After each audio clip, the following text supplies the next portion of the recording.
Civil service या कोई भी एग्ज़ाम निकालने के लिए कितने घंटे की रोज़ पढ़ाई करनी अनिवार्य है।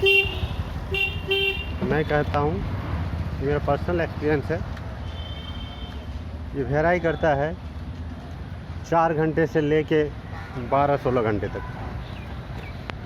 कुछ लोग ऐसे हैं जो प्राइवेट जॉब करते थे और प्राइवेट जॉब करते करते सुबह 2 घंटे शाम 2 घंटे इतना ही प्रिपेयर कर पाते थे, इतना ही उनके पास समय होता था। और इसी में उन्होंने बहुत सारे एग्ज़ाम्स निकाले। हाँ, ये हो सकता है कि उनको टाइम थोड़ा ज़्यादा लगा, और बहुत सारे लोग को मैंने देखा है जो 10-10 घंटे, 12 घंटे, 14 घंटे पढ़ाई करते हैं। भले ही वो साल भर ना कर पाए, कोशिश करते हैं कि इस महीने 12 घंटे करके पढ़ाई किया या 14 घंटे, नेक्स्ट महीने हो सकता है 8 घंटे करके कर रहे हों, लेकिन उनका सिलेक्शन नहीं होता है। देखिए, कोई भी जर्नी को एंजॉय करना बहुत ज़रूरी होता है। प्रोसेस को भी, फाइनल डेस्टिनेशन अगर आप कहीं पहुंचना चाहते हैं, अगर जैसे मैं मॉर्निंग वॉक कर रहा हूं, अगर मुझे जहां तक मुझे जाना है और इस प्रोसेस को मैं एंजॉय ना करूं, तो वो कभी फ्रूटफुल नहीं हो सकता है। तो इसी तरह आप कोई भी एग्ज़ाम की तैयारी कर रहे हैं या कोई भी काम कर रहे हैं, तो आपको उस प्रोसेस को भी एंजॉय करना बहुत ज़रूरी है। तो अगर आप सुबह 2 घंटे, शाम को 2 घंटे करके भी निकाल पा रहे हैं, तो भी आप एग्ज़ाम्स निकाल सकते हैं। उस दिन आपका अगर लक रहा, आपने जिस तरह से तैयारी की है, एग्ज़ाम सेटर का जो माइंड है वो आपसे उस दिन मैच खाता हुआ क्वेश्चन आपको आ गया।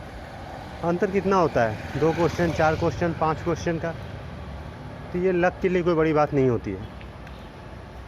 कभी कभी तो मैंने देखा है 0.25, 0.01 नंबर से लोगों का नहीं होता है। और एक बात ये भी है जिसमें दोष है कोचिंग इंडस्ट्री का।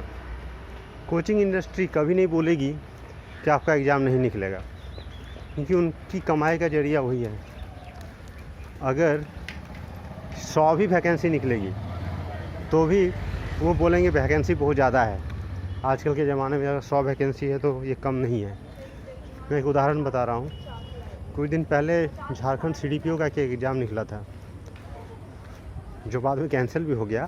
8 साल बाद वो फॉर्म आया और उसमें लगभग 100 से कम वैकेंसी थी, मुझे एग्जैक्टली याद नहीं है, लेकिन जनरल के लिए मात्र 13 वैकेंसी है उसमें।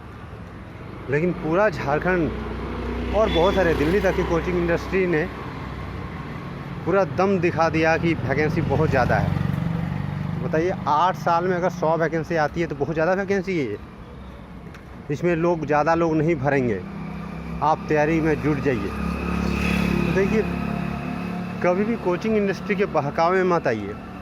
अपना मूल्यांकन कीजिए कि आपको जो भी एग्ज़ाम निकालना है उसमें आपको इंटरेस्ट है कि नहीं। बहुत सारे लोगों को मैंने देखा है कि दूसरों की देखा देखी में एग्ज़ाम तैयारी करना शुरू कर देते हैं। कोई ऐसा एग्ज़ाम जहां उनको इंटरेस्ट ही नहीं हो नौकरी करने में, बस उनको लगता होगा बहुत अच्छा रुतबा है या बहुत फैसिलिटी है, लेकिन एक्चुअली में वो नौकरी उनके लिए बेस्ट नहीं है। पहले अपना आपको देखिए कि कौन सी नौकरी के लिए मैं बेस्ट हूँ, मुझे वो नौकरी लाइफ टाइम करनी है, और उसके बाद अच्छे से सोच विचार करने के बाद डिसीजन लीजिए और जी तोड़ मेहनत कीजिए। और एक चीज़ मैं आपको बता देना चाहता हूँ, आगाह कर देना चाहता हूँ, कभी भी गारंटी लेके मत चलिएगा फील्ड पे, ऊपर वाले पे छोड़ दीजिएगा। जब भी उतरिएगा फील्ड पे, ऊपर वाले के ऊपर छोड़ दीजिएगा। जैसे मैं कभी भी कोई भी एग्ज़ाम देता हूँ तो कभी ये सोच के नहीं करता हूँ कि मैं एग्ज़ाम पास हो जाऊँगा। मैं ये सोच के देता हूँ कि मेरा भी एज लिमिट है, आज से 10 साल 20 साल बाद मेरे पास ये एज नहीं रहेगा, तब मैं दे भी नहीं सकता हूँ। एग्ज़ाम देना जो प्रोसेस है उसको एंजॉय करना सीखिए।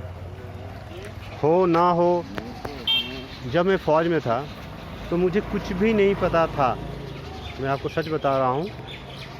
बेसिक कुछ पढ़ाई करके मेरी फ़ौज में नौकरी हो गई थी, लेकिन भारत का संविधान, भारत का नियम कानून और बहुत सारी चीज़ें मुझे बिल्कुल मालूम नहीं थी। लेकिन सिविल सर्विस की प्रिपरेशन के दौरान मुझे पता चला ये देश इतना खूबसूरत है। इतनी विविधताओं से भरा हुआ देश है। तो ये जो प्रोसेस है इसको आप एंजॉय करना सीखिए। अगर इस प्रोसेस को आप एंजॉय नहीं कीजिएगा तो आप कभी खुश नहीं रह पाइएगा, एग्ज़ाम निकालने के दौरान भी और एग्ज़ाम निकालने के बाद भी। यही मेरा आप लोगों से सलाह है। देखिए, हर आदमी का एक ही आंसर अलग अलग आदमी पे लागू होता है, किसी पे लागू नहीं होता है। तो ये एक जनरल सलाह है। All the best. आप लोग तैयारी कीजिए, अपना बेस्ट दीजिए और बाकी भगवान पे छोड़िए। जय हिंद।